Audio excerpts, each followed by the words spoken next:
from Arkansas. There is one foreign leader for whom the Democratic Party seems to reserve special scorn. Leading Democrats have called him a reactionary, a racist, and ethno-nationalists. They've accused him of committing war crimes and of leading an apartheid state. President Biden has called him extreme and said they don't agree on a damn thing. Strong words. Who is this monster, you may ask? Were the Democrats talking about Vladimir Putin or Xi Jinping or perhaps Ayatollah Khamenei? No, they were referring to Benjamin Netanyahu, Israel's longest-serving prime minister and one of America's best friends. Once again, these Democrats have proven their party's tendency to coddle our enemies and condemn our friends. But Democrats don't stop at mere words. They're working right now to undermine Bibi and his government. Yesterday, the Washington Free Beacon reported that the State Department is funneling your tax dollars to Netanyahu's domestic opponents.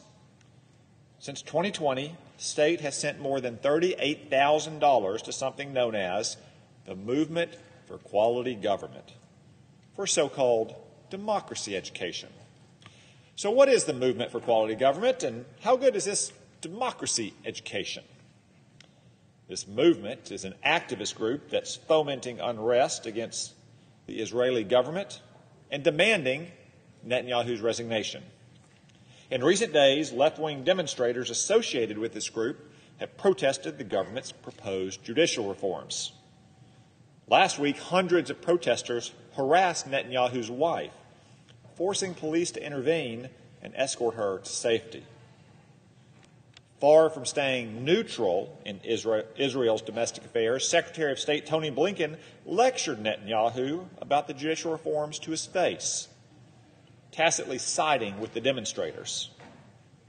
Some Democratic senators have also condemned the reform proposals, which is awfully rich coming from Democrats who have voted to shred this Senate's ancient rules to pack our Supreme Court and to rewrite our founding documents. I guess when American liberals want to change the courts, it's the only way to save democracy.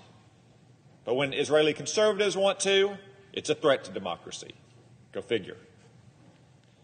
The State Department doesn't even deny it's funneling money to these left-wing activities, by the way, which is troubling because it's a clear violation of the usual State Department policy against funding foreign partisan organizations. Not only is this U.S.-funded organization subverting a foreign government, it's subverting the government of one of our closest allies. Secretary Blinken should immediately apologize to the Prime Minister of Israel, demand your money back, and open an investigation into how this happened. But then again, I suspect we already know how this happened. After all, the Democratic Party has been meddling in Israeli democracy to undermine Benjamin Netanyahu for more than a quarter century. By his own admission, President Bill Clinton intervened in the 1996 Israeli election to support Netanyahu's opponent, Shimon Peres. Clinton met with Peres, dispatched his own campaign advisors, dangled policy shifts to Israel, all to get Peres across the finish line. Netanyahu prevailed, nevertheless. Team Clinton intervened yet again in 1999. The Clinton White House reportedly urged Democratic donors to give money to Netanyahu's next opponent, Ehud Barak. And it didn't stop there.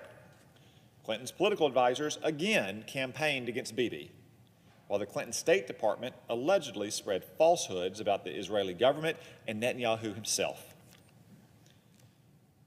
Netanyahu lost this time around, though he was more of a victim of his own success against Palestinian terrorism than Barak and Clinton's campaign against him. But Bibi returned to the Knesset just 3 years later and became prime minister again in 2009.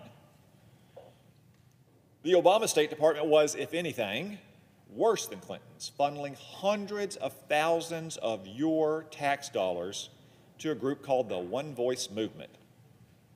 Not coincidentally, One Voice partnered with an organization running anti-Netanyahu ads that was advised by, you guessed it, a top Obama campaign operative. Of course, Democrats will insist they're innocent of these charges and aren't meddling in Israel's democracy. But Israelis know the truth. Obama's meddling was so pervasive that an astounding 62% of Israelis thought he was interfering. Indeed, one foreign policy magazine headline read, and this is a quote, "Obama is pursuing regime change in Israel." Not Iran, our mortal enemy, but Israel, mind you. Now, Joe Biden is simply following in Obama's footstep by trying to sabotage Netanyahu.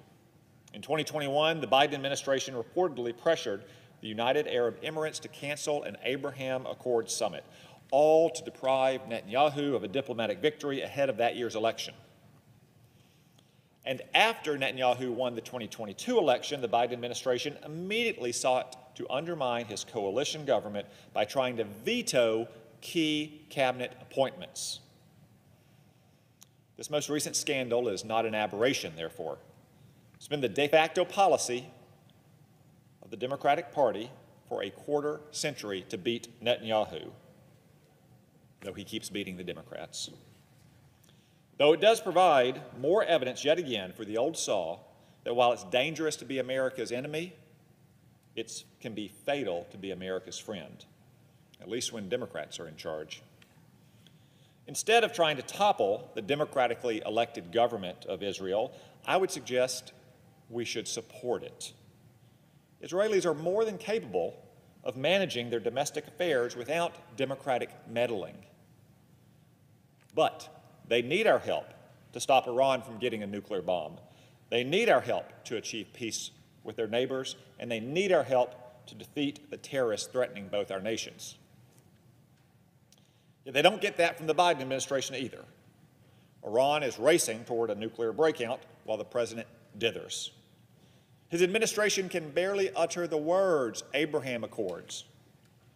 And President Biden is breaking U.S. law to subsidize the Palestinian Authority's support for terrorism.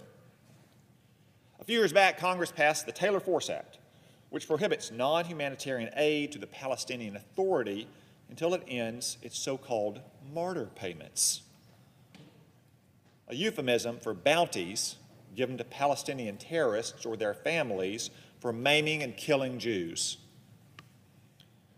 So the administration has instead funneled tens of millions of your tax dollars to non-governmental organizations to build roads, sidewalks, parking lots, and other infrastructure projects on behalf of the Palestinian Authority.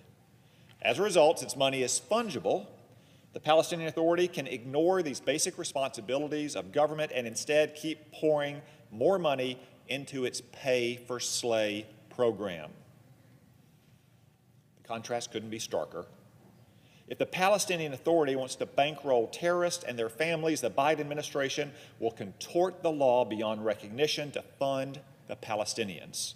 But if a center-right government gets elected once again in Israel, the Biden administration will work overtime to undermine it. This is exactly backwards. We should demand the Palestinian Authority stop subsidizing terrorism before it gets another penny of your tax dollars.